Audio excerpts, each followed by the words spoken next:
नमस्कार बंधुरा आमार शखेर रान्नाघरे सबाइके अनेक स्वागत जानाई। आज आमी आबार चले एसेछि नतुन एकटा रेसिपिर भिडियोर साथे। आजकेर रेसिपिर नाम होच्छे बादाम चिकेनेर कोरमा। रेसिपिटी आजके आपनादेर केमन लागलो एबं बाड़ीते आपनारा अवश्यई ट्राई करे जानाबेन जे आपनादेर रेसिपिटी केमन लागलो, देखते केमन लागछे। चलुन उपकरणे कि कि आछे आमरा प्रथमेई किन्तु देखे नेब। प्रथमेई उपकरणे एखाने आछे होच्छे चिकेन, तारपर आछे 2 चामच घी, फैटानो टक दई, माखाना, काजू बादाम, काठबादाम, शाहजिरा, गोलमरिच, गोटा गोलमरिच और काँचा लंका, सेटा झाल अनुयायी किन्तु देबेन आपनारा। तारपर हच्छे झिरिझिरि करे पेঁয়াজ कुचानो और आछे हच्छे आदा रसुनेर और एबं लंकार पेस्ट देওয়ার পর দেখুন আমরা চিকেনের সাথে কিন্তু আদা রসুন ও লঙ্কার পেস্ট 2 চামচ করে আমরা একসাথে মিক্স করে নিয়েছি। আপনারা 2 চামচ আদার পেস্ট, 2 চামচ রসুনের পেস্ট, 2 চামচ লঙ্কার পেস্ট দিয়ে ভালোভাবে কিন্তু চিকেনটা আপনাদেরকে ম্যারিনেট করে আধ ঘন্টা কিন্তু এটাকে রেস্টে রেখে দিতে হবে। আধ ঘন্টা কিন্তু রাখতেই হবে। তাই দেখুন খুব ভালোভাবে কিন্তু আমরা এখানে ম্যারিনেশন করে নিচ্ছি। তারপর এটাকে আমরা আধ ঘন্টার জন্য রেস্টে রাখবো। দেখতেই পাচ্ছেন খুব সুন্দরভাবে মাখানো হয়ে গেছে। এবার আমরা এটাকে আধ ঘন্টার জন্য রেস্টে রেখে দেব। তারপর দেখুন আমরা প্যানে কিন্তু ঘি 1 চামচ ঘি আর অল্প 1 চামচ সাদা তেল অ্যাড করে দিলাম। দেখুন সাদা তেলটা গরম, ঘিটা সাদা তেলে ভালোভাবে মিক্স হয়ে গেলে আমরা কিন্তু পুরো প্রসেসটা আবার শুরু করব। দেখতেই পাচ্ছেন আমরা ভালোভাবে কিন্তু ঘিটা সাদা তেলে মিক্স করে নিচ্ছি। দেখুন মিক্স হয়ে গেছে, গরম হয়ে এসেছে। এরপর আমরা কিন্তু এখানে অ্যাড করে দিলাম হচ্ছে পেঁয়াজ। পেঁয়াজ দিয়ে দিচ্ছি, দেখতেই পাচ্ছেন পেঁয়াজটা কিন্তু খুব ভালোভাবে আপনাদেরকে লাল লাল করে ভেজে নিতে হবে। এই ঘিয়ে কিন্তু ভাজতে হবে, এটার কিন্তু পেস্ট তৈরি হবে।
এখানে কিন্তু পেঁয়াজটা ভালোভাবে একটু লাল লাল হয়ে এলে কিন্তু আমরা অ্যাড করে দেব হচ্ছে আলমন্ডস এবং কাজু বাদাম, মানে যেটাকে আমরা কাঠবাদাম বলে থাকি।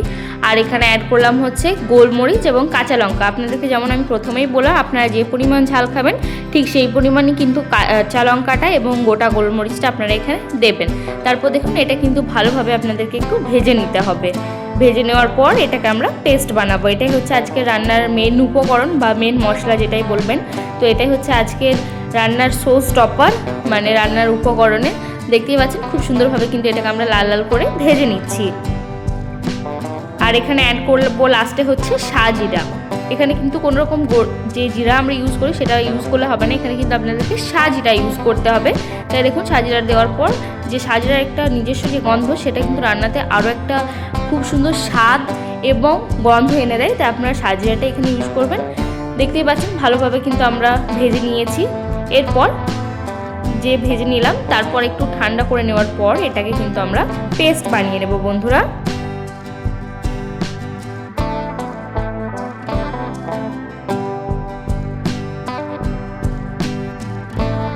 হয়ে গেছে। এরপর আমরা প্রথমে একটা কড়া নিয়ে নেব। কড়ার মধ্যে আবারও 1 চামচ কি 2 চামচ তেল দিয়ে দেবেন আর 1 চামচ ঘি দিয়ে দেবেন।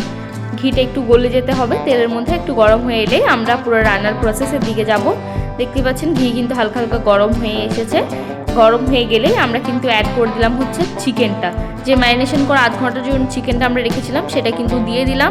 দেওয়ার পর স্বাদ মতো নুন দিতে হবে আপনাদেরকে, যেহেতু আমরা নুন আগে ইউজ করিনি ম্যারিনেশনে, তাই কিন্তু নুনটা এক্ষুনি চলে যাবে, যাতে স্বাদ মতো নুনটা আপনারা যেরকম নুন খান খাবারে ঠিক সেরকম পরিমাণ আপনারা কিন্তু এখানে নুনটা দিয়ে দিতে হবে। দিয়ে দেওয়ার পর এটা কিন্তু আপনাদেরকে খুব ভালোভাবে কষিয়ে নিতে হবে। যেমনটা দেখতেই পাচ্ছেন এটা তেল কিন্তু একটু বেশি ছাড়ছে, কারণ এই রান্নাটাতে যত তেল ছেড়ে আসবে তত কিন্তু রান্নার টেস্ট হবে আর তত আপনাদের খেতেও ভালো লাগবে। আর দেখতে পাচ্ছেন আমরা কিন্তু বারবার করে ভালোভাবে নাড়িয়ে চাড়িয়ে কষিয়ে নিচ্ছি। তাই আপনাদেরকে যেমনটা আমি প্রত্যেকটা রান্নায় বলি যে একটু রান্না যদি একটু নাড়িয়ে চাড়িয়ে কষিয়ে রসিয়ে করেন তাহলে কিন্তু রান্নাটা বেশি ভালো লাগে খেতে। তাই আপনারা অবশ্যই কিন্তু এটাকে ভালোভাবে নেড়ে চেড়ে একটু টাইম নিয়ে নেড়ে চেড়ে রান্নাটা কিন্তু করবেন।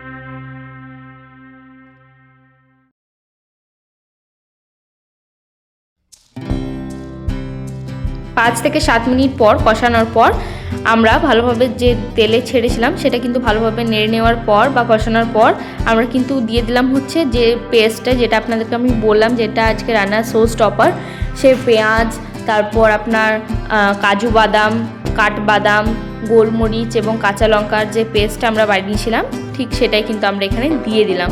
দেওয়ার পর দেখুন আমরা কিন্তু এটাকে ভালোভাবে নেড়ে নেব। এই রান্নাটা এই যে পেস্টটা দেওয়ার পর আপনাদেরকে কিন্তু ঠিক 10 থেকে 15 মিনিট আপনাদেরকে হাতে ধরে ধরে আপনাদেরকে কিন্তু হাতে গুনে গুনে কিন্তু আপনাদেরকে এই রান্নাটা বানাতে হবে, কারণ আপনারা যত ঢাকা দিয়ে দিয়ে কষাবেন রান্নাটা তত কিন্তু খেতে ভালো লাগবে। আর এমনটা হবে না যে ঢাকা দিয়ে আমি কন্টিনিউ 10 মিনিট রেখে দিলাম তারপর রান্নাটা নাড়লাম, না, ওরকম করলে হবে না। 2 থেকে 3 মিনিট করে আপনারা ঢাকা দেবেন, তারপর ঢাকা খুলে ঠিক এরকম একটা টেক্সচার আসবে, বুঝতেই পারছেন রান্নার ঠিক এইভাবেই টেক্সচারটা এলে আবার আপনারা ভালোভাবে নেড়ে নিতে হবে খুব সুন্দরভাবে। কিন্তু দেখুন আমরা কিন্তু ভালোভাবে উপর থেকে নিচ অবধি ভালোভাবে কিন্তু নাড়াচাড়া করছি, কারণ এই রান্নাটা যত নাড়াচাড়া করবেন তত কিন্তু এই জিনিসটা ভালো হবে। আবারও 2 থেকে 3 মিনিট কষিয়ে নেবেন, তারপর আবারও 2 থেকে 3 মিনিট এটা কিন্তু আমরা ঢাকা দিয়ে রেখে দেবো। 2 থেকে 3 মিনিট হওয়ার পর ঠিক 10 মিনিট পর আমরা কিন্তু এইভাবে রান্নাটা কন্টিনিউ করতে থাকবো। আমি আপনাদের ভিডিওতে রিপিট করলাম না, যেমনটা আপনাদেরকে আমি বললাম যে 10 মিনিট ধরে কিন্তু আমরা রান্নাটাকে এইভাবে রিপিটেশন করতে থাকবো। 2 মিনিট করে ঢাকা দেবো, 2-3 মিনিট করে আবার নাড়বো, আবার ঢাকা দেবো, ঠিক এইভাবে কিন্তু আমরা রান্নাটার প্রসেসটা করে যাব পুরো 10 মিনিটটায়। তারপর দেখুন আমরা ভালোভাবে কষিয়ে নেওয়ার পর 10 মিনিট পর আমরা কিন্তু এখানে ইউজ করলাম হচ্ছে ফ্যাটানো টক দই। ফ্যাটানো টক দইটা দেওয়ার পর আপনাদেরকে কিন্তু ভালোভাবে নাড়িয়ে চাড়িয়ে নিতে হবে, যেহেতু বাদাম আছে দই আছে অনেক সময় তলে যে লেগে যাওয়ার ব্যাপার থাকে সেটা হয়ে থাকে।